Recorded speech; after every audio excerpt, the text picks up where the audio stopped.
Sports লাভারদের জন্য আয়োজন করা হয়েছে পাবজি নিনজা কার্নিভাল। রাজধানীর আলোকিত কনভেনশন হলে চলছে এই আয়োজন। এখানে থাকছেন জনপ্রিয় সব পাবজি প্লেয়ার, পাবজি লাভার, কন্টেন্ট ক্রিয়েটর এবং জনপ্রিয় তারকারা। এছাড়াও সরাসরি লাইভ কনসার্ট দেখার সুযোগ রয়েছে এই আয়োজনে। এটা অসাধারণ, কারণ এটা বাংলাদেশের বলতে গেলে one of the biggest carnival with PUBG mobile Ninja carnival. So আমার অনেক ভালো লাগতেছে।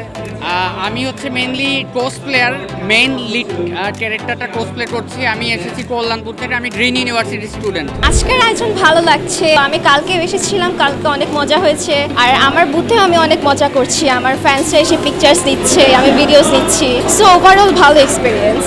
আমার কাছে এটা অনেক ভালো লাগে, অনেক সময় ওভারওয়েলমিং লাগে, কারণ আমি আমার মতো মানুষ পাচ্ছি। লাইক আমি যে ফ্যান্ডমে বিলং করি, এই মানুষগুলোও এই ফ্যান্ডমে বিলং করে, আর ওরা আমাকে পছন্দ করে, আমাকে ফলো করছে, দেন আমার সাথে পিকচার্স তুলছে। সো এটা অনেক ভালো একটা এক্সপিরিয়েন্স। এই কার্নিভালটা এসে I am a bit interested, মানে growing interest in the PUBG. So আমার আসলে ভালোই লাগছে, এটা পুরো অ্যাম্বিয়েন্সটা ইজ রিয়েলি নাইস। আমার কাছে ভালো লাগছে, কারণ আমি তো স্পোর্টস নিয়ে কাজ করছি দীর্ঘদিন যাবত। তো দেশের বাইরেও 3-4 বার যাওয়া হয়েছে আমার। তো আমার দেশে এই স্পোর্টসটাকে অনেকদিন ব্যান করা ছিল। তো এখন যখন এটা গত বছর তো জুলাই মাসে এটাকে সরকার অনুমতি দিয়ে দিয়েছে, এরপর যখন এই ধরনের আয়োজন হচ্ছে দেখে ভালো লাগতেছে যে আমি দেশের বাইরে গিয়ে আগে আফসোস করতাম যে আমাদের দেশে এই ধরনের কাজ হয় না, বা আমাদের দেশে একটা নেগেটিভিটি আছে যে পাবজি খেললে মানুষ খারাপ হয়ে যায়, ফ্রি ফায়ার খেলে খারাপ হয়ে যায়। বাট সেই জায়গা থেকে আসলে নেগেটিভিটি আস্তে আস্তে কমে যাবে আর কি, যে আসলে এটা একটা বৈশ্বিক চাহিদা। এই তো আমাদেরকে এগিয়ে যেতে হলে প্রথম কথা হচ্ছে যে গভর্নমেন্টের সাপোর্ট লাগবে। ই স্পোর্টস অ্যাসোসিয়েশনের কাজ চলছিল, সেটা থমকে আছে।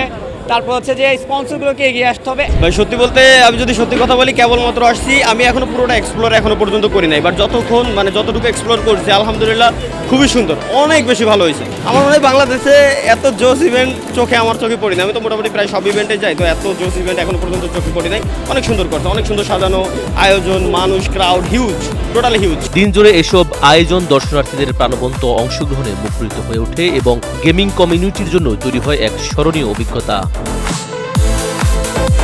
মূলত এটা হচ্ছে পাবজি মোবাইল এবং নারুটো শিপোডেন কোলাবোরেশনের অংশ হিসেবে এই আয়োজনটা করা হয়েছে। এটা হচ্ছে বাংলাদেশের এই পর্যন্ত আয়োজিত সবথেকে বড় গেমিং কার্নিভাল। শুধুমাত্র পাবজি মোবাইল লাভার এমনটা নয়, এখানে পাবজি মোবাইল লাভার, তারপর হচ্ছে অ্যানিমি লাভার, পাশাপাশি সাধারণ যে দর্শক অডিয়েন্স আছে তারা হচ্ছে এখানে অংশগ্রহণ করতেছে।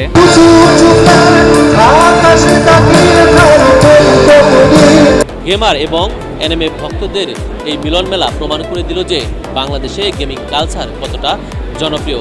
আলো ঝলমলে 2 দিনের এই আয়োজন শেষ হচ্ছে আজকেই, তবে এর রেশ থেকে যাবে অনেক দিন। প্রিয় ব্যান্ডের গান এবং কসপ্লেয়ারদের পারফরমেন্স সব মিলে পুরো আয়োজন ছিল দারুণ। আলোকি কনভেনশন হল থেকে এনায়েত রাজীব, এনটিভি।